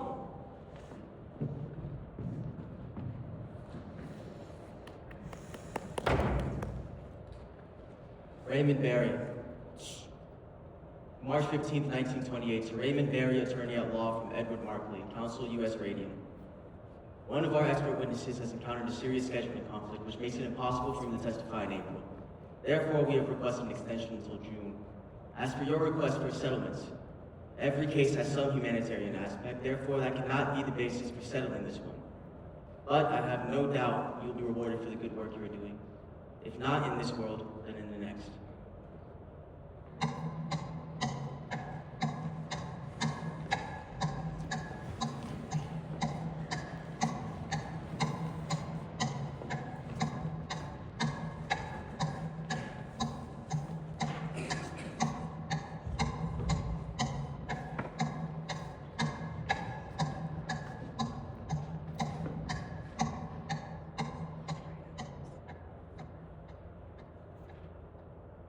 Tommy, please. Rise and shine. Madam Curie? Time to wake up. Am I late? I set the alarm. We have 5,000 dials to paint before breakfast. Up, up, up. It's all for the war effort. Please. I'm so very tired. And who isn't? No complaining. But I'm dying. Good soldiers don't complain. Get up, Grace. Irene? Get up, sleepyhead. You'll never make quota like this. It's not fair. I'm only 26. I should have my own family by now, my own house. We all have to make sacrifices sometimes. I know I did. But why? Why do we have to make those sacrifices? It's all for science, Grace. Science, family, every life is given for something. It's just a matter of choosing which. But I didn't choose. I didn't get no choice. Sure you did, Grace. Sure you did. Catherine, don't do that. Oh, now look what she did, Grace. She's bleeding all over the dials. I'm sorry. I guess I shouldn't have said anything. No problem. What's one more dead dial painter anyway?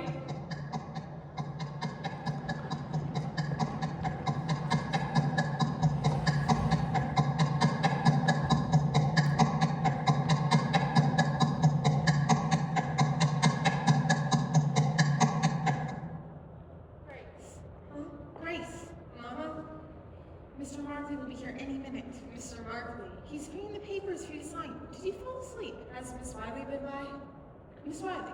About Catherine, she said she might stop by. She might have. Did you know? Someone came to the door a while ago. I think your brother answered it. Look, Grace, you gotta get ready. They took Catherine back to the hospital last night. I know, dear, I know. After you talk to Mr. Markley, we'll go over there and see how she is. Now, put a comb to that hair. I dreamt that she died. Grace, don't speak such things. If she dies, it's over. We're 3 months behind on mortgage, Grace. I know that. You can't let this go on. $1,500? That's not even a year's wages. Well, it's better than nothing, ain't it? Is that alone worth better than nothing? Of course not. Sweetheart, but we've got to be realistic here. At the rate things are going, you'll never get inside that corner. And even if you do, You can't prove nothing. Mr. Barry thinks that we can. Mr. Barry ain't paying the bills. There's the doctor, and the bank, and the coal man. We can't expect folks to treat us like charity just because you're sick. I'm not asking for charity, Ma. I just want what's owed to me. I know it feels like you're letting Catherine down. But if she decided to the company's offer, would you blame her? No, you wouldn't. So we'll take the check and pay the bills, and whatever is left over, you and Tom can have. A little something to get you started. There's nothing to start, Mom. Why you gotta be so hard on Tommy? Please don't. Can't you see he just can't bear the thought of you not being with us? I have to face it. Why can't he? Do something with your hair, Grace. $250,000. What would you do with $250,000, Miss Fryer? Well, I can't hardly imagine. No point to it. Ma, you didn't tell me I had mail. New Mexico. They just keep writing.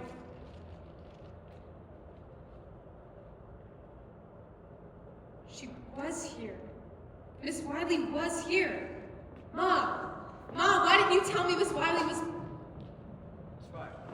Edward Moore. Ma said you brought papers. Yes. The terms as we spelled out in our settlement to you. $1,500 to you. I got the check right here. All we need is your signature.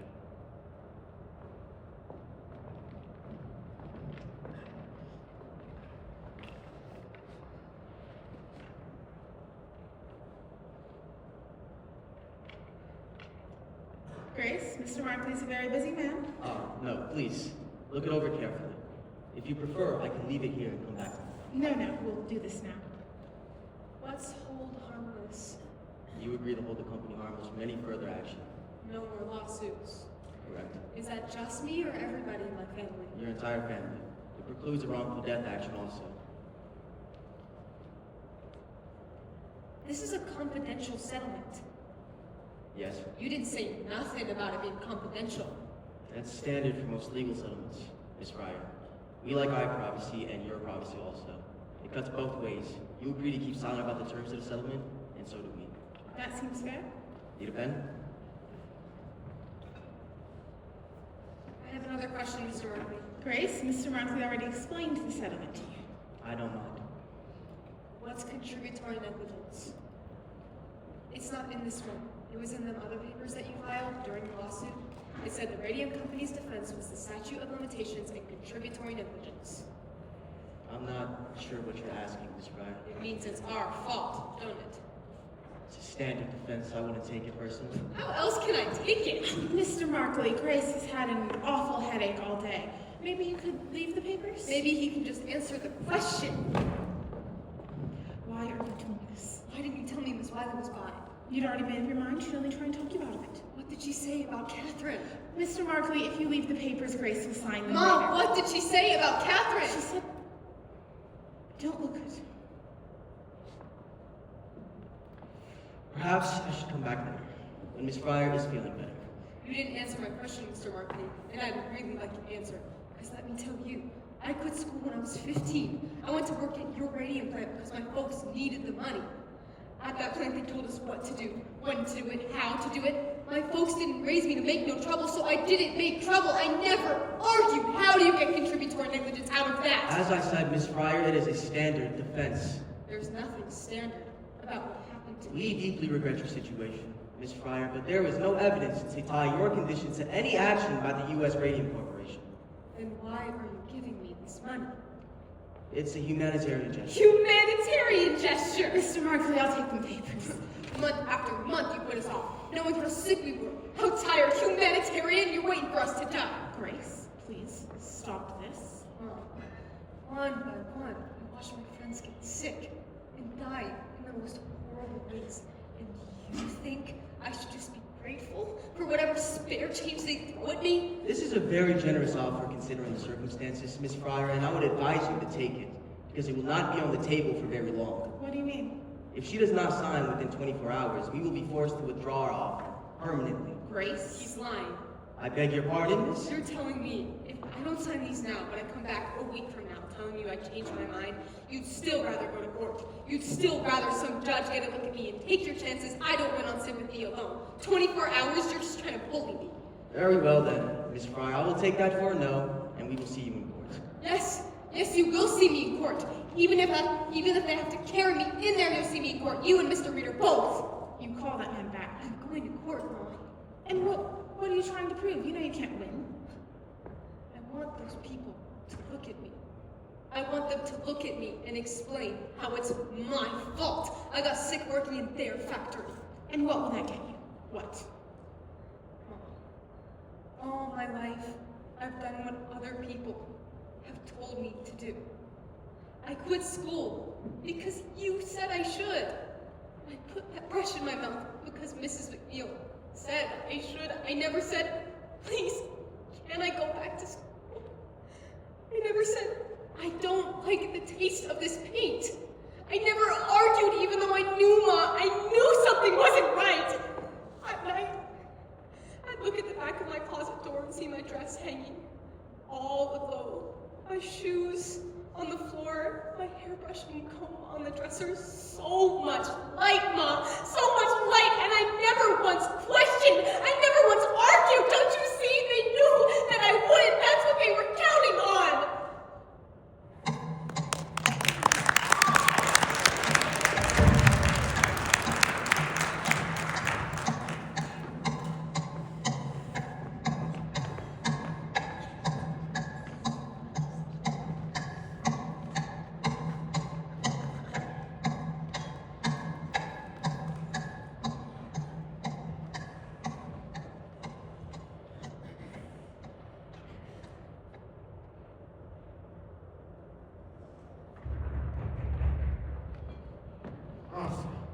It is you making all this noise. I left messages with your housekeeper.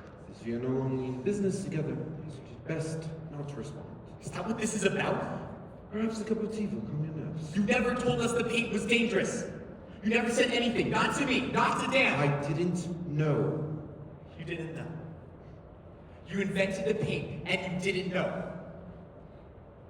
How can you lie like that?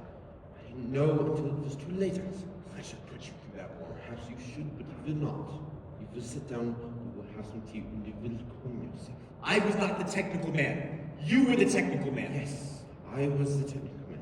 Sit down now, son. I sold watches, for Christ's sake. I was a salesman. Very good one at that. A very good head you have for the business. Not such a good head for the science, but for the business, very smart. Always you can find ways to cut costs without sacrificing the quality that's a gift to us. Now, why don't we sit down?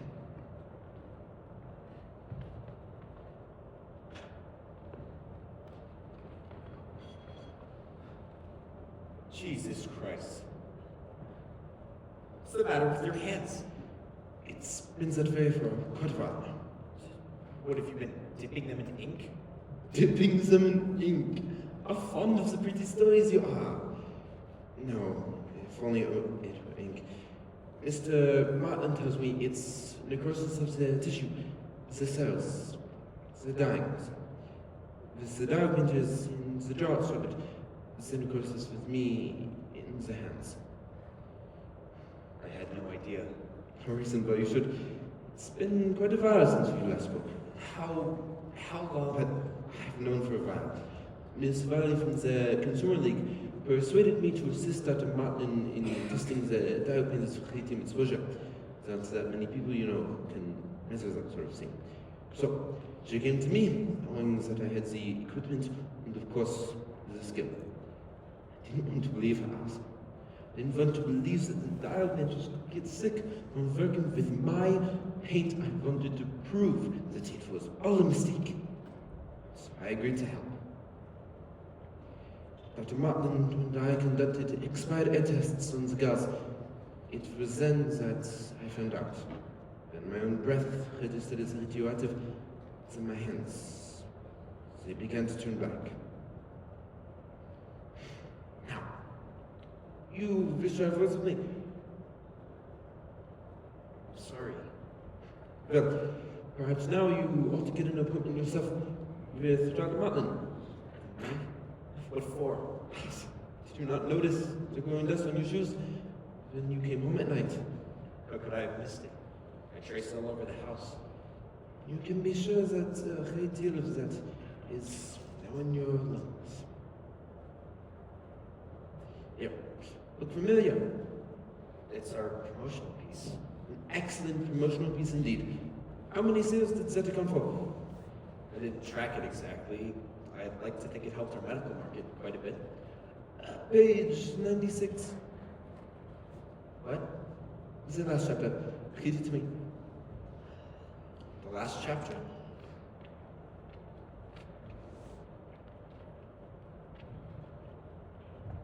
Radium. Dangerous effects. Dangerous effects. How many articles are listed there? 10? 15? About 18, it looks like. And how far back do those articles go? I don't know. The first one's there. What is the date? 1906. 1906. Now, let me see. When you go into court, you plan to testify that you had no idea that radium was dangerous. How do you plan to do that, sir? When your own article says that it was, how can you claim that you had no idea? I never really read it. What's that?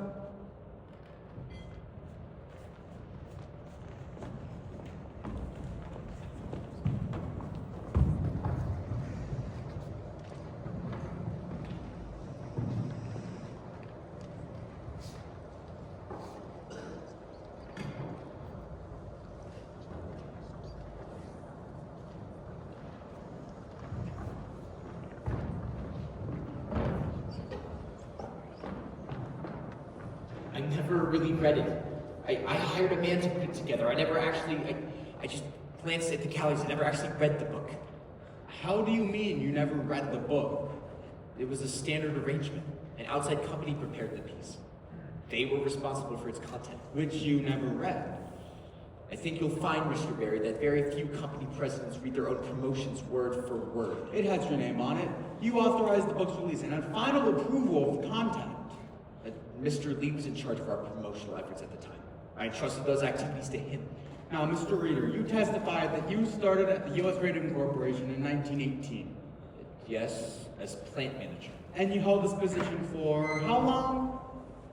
4 years. During those 4 years, how often did you venture into the studio? Every day. Every day. So you must have observed the girls pointing the brushes on their lips. I don't recall. You're saying you went into the studio every day and you never saw a single girl girl put a brush don't recall it. You don't recall it. What do you recall, Mr. Reader? You're an awfully young man with such a faulty memory. Objection. I withdraw. No more questions. Your witness, Mr. Markley. We have no questions for this witness, Your Honor. All right, gentlemen, please approach. I'm ready to issue my ruling. Your Honor, we have yet to present our defense. I understand that, Mr. Markley, but this proceeding is to determine standing. And I've heard enough these 2 days to come to that determination. The radium in the bones of these girls is an ongoing source of poison in their systems, and nothing your witness can say will change that. Our witness is prepared to testify that the company could not have known about the danger. Mr. Markley, in the interest of justice, I'm asking that the defense rest without calling any witnesses. We can conclude this hearing today and schedule the case for trial. All right, Your Honor. Fine. I therefore rule that the statute of limitations has not been exhausted, and these girls still have standing to sue. One thing, Your Honor, I have a very full schedule with 2 other cases pending. One of our expert witnesses is not going to be available until the end of the summer. We cannot be available until September. Your Honor! I'm sorry, Your Honor, but our expert witness is associated with a higher institution of learning. This is the busiest time of year for him. We cannot expect him to appear. Mr. Markley is the one responsible for that situation. He is the one who has demanded continuous delays. Your Honor, we have just waived our right to present a witness at this hearing. Surely you will not force us to make our defense at trial without the presence of our key witness. All right, Mr. Markley. Trial is set for September. This hearing is adjourned.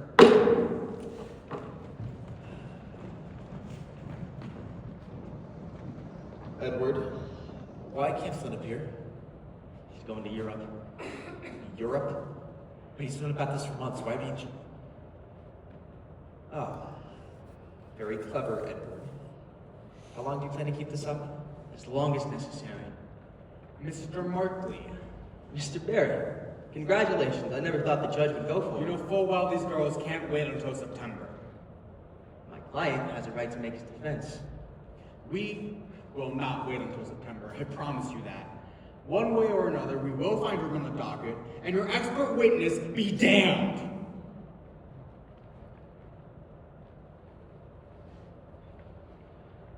That girl is staring at me. I wouldn't mind it. She thinks it's personal. Like I planned this somehow. How do I make her understand that I didn't want any of this to happen? You don't. You don't make her understand. You don't talk to her. She looks like death, Edward. Arthur, they all look like death. Grace? That man, Miss Wiley, he won't look at me. He won't ever look at me, he just looks right past me like I'm not even there. Doesn't matter, Grace. He heard you.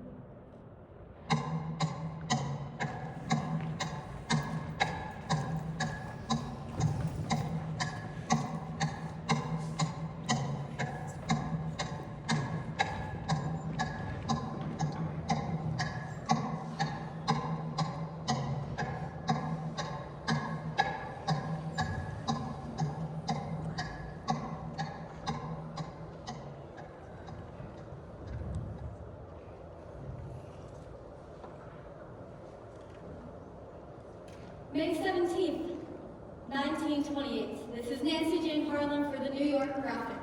Jack Youngwood here for the Newark Ledger. Raymond Berry sets trial date for early summer. As U.S. Radium Corporation announces a settlement. A settlement? That's right. $10,000 cash for each girl and $12 a week. $12 a week? Read about it in the Ledger. We can. Oh, read about it in the Ledger. Your first source for news. The U.S. Radium Corporation has also agreed to pay the medical expenses for each girl for the remainder of her life. The girls have also agreed to submit to a periodic examination by a panel of physicians yet to be appointed. Questions? What led to the settlement? Is this an admission of responsibility? It was purely for humanitarian reasons that the U.S. Radium Corporation agreed to the settlement. We admit no liability whatsoever. Where does the company go from here? The U.S. Radium Corporation is pleased to have finally brought this lengthy litigation to a close and looks forward to many more years serving its customers and this community. And that's C.B. Lee, President. Catherine Wiley of New Jersey's Consumers League. Our press statement. Were you pleased with the outcome, Miss Wiley? Finally, these girls have received some compensation for their suffering. But more importantly, the issue of radium poisoning has been brought to public awareness. Thanks, Miss Wiley. That spelling, by the way, is Catherine with a K and Wiley with one L. Well, looks like we're back in business. What's your game plan? Didn't I tell you? I found a buyer for the tailings that have been piling up behind the building on Allen Street. Oh, Some contractor in Montclair needs a little infill. well, that's perfect.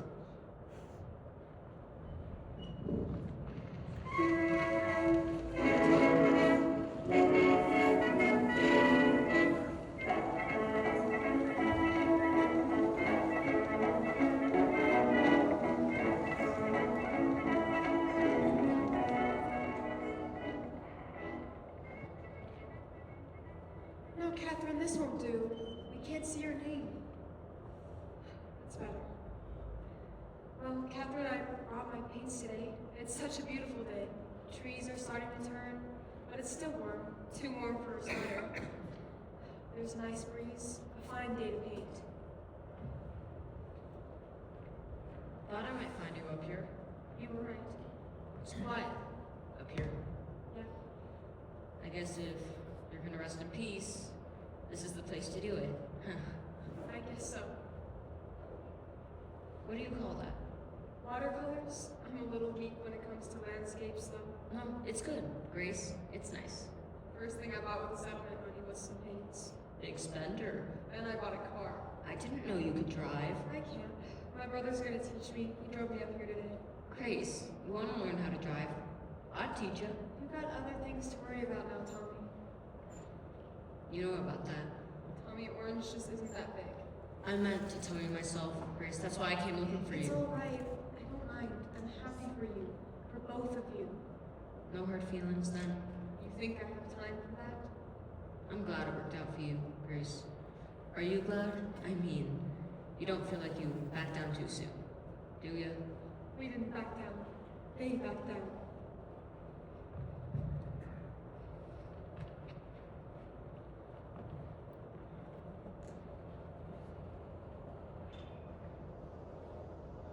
Papa? It was over here. Not this again. This is where I saw her that last time. This is morbid, Papa. I stared at her for a while. She didn't notice me at first.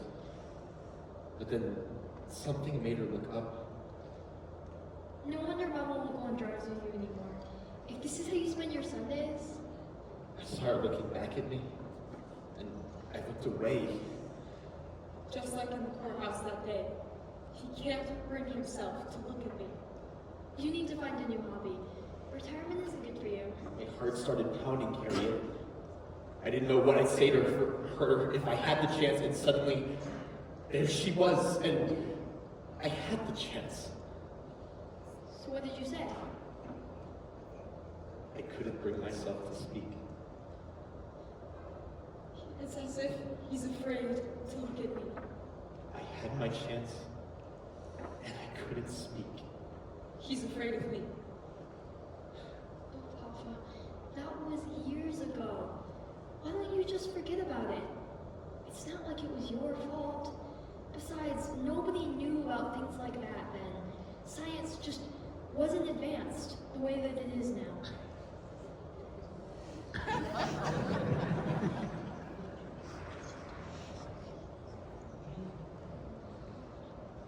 I think back on those days, and I try to think, how could it have happened? I remember so clearly climbing the stairs to the studio on Malden Street. At the top of the stairs, those wide, high windows, and the slant of the light, the way it hit the floor, the way the floor creaked under my feet, and the smell of the place. It's shocking, like an old school. And all those girls, schoolgirls, really all bent to the task in their plain green smocks, their delicate little hands working so quickly. No man could work the way those girls did. So fast, so carefully. The paintbrushes flying from the dials to the paint, to the dials to their lips. Try as I might, Harriet. Try as I might. I cannot remember their faces.